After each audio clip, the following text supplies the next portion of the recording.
এখন এই যে আমি তাল আনেছি, আজকে আমি বানাবো তালের পায়েস। এখন এই যে আমি দুধ নিয়েছি, দুধটা কিন্তু একদম ঘন। আগে থেকে জালটা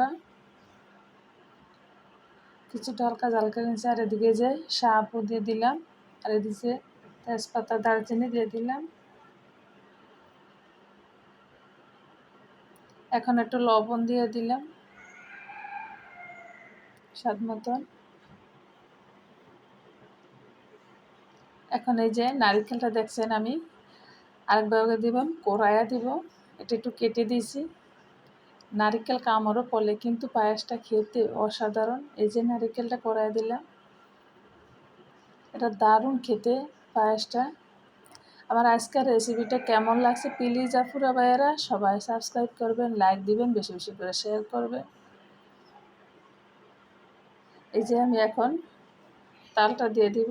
তালটা আমি একটা ছাঁকনি দিয়েও ছেঁকে নিয়েছি সুন্দর করে, যেমন কোনো কিছু না থাকে।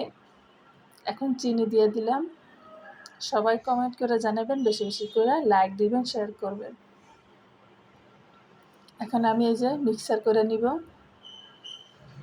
আস্তে আমি চুলাটা কিন্তু আস্তে ধরাইছি, বেশি ধরাইলে কিন্তু তলদা লেগে যাবে, শুধু লাড়তে থাকতে হবে। তালের পায়েস কিন্তু রান্না অনেক সহজ, যেমন তালটা লইতে একটু খাটনি, আর রান্না করতে কিন্তু অনেক সহজ। প্লিজ আপুরা সবাই বেশি বেশি করে সাবস্ক্রাইব করবেন, লাইক দিবেন, শেয়ার করবেন, কমেন্ট করে জানাবেন।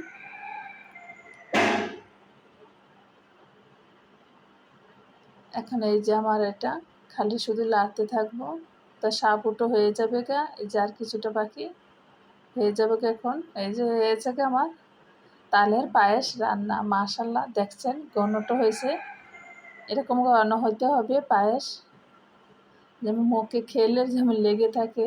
এতটা মজা, এতটা মজা।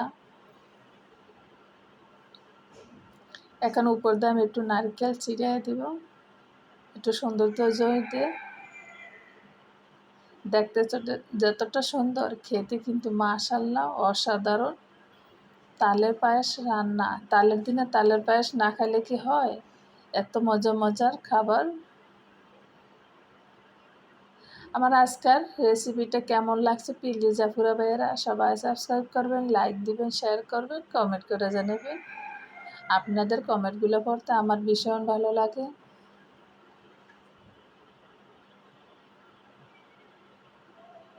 পুরো রেসিপি ভিডিওগুলো দেখবেন।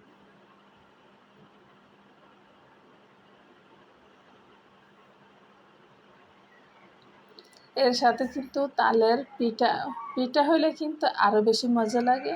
এই যে দেখছেন কেমনটা ঘন হয়েছে, আমি দেখাই দিলাম চামচ দিয়া।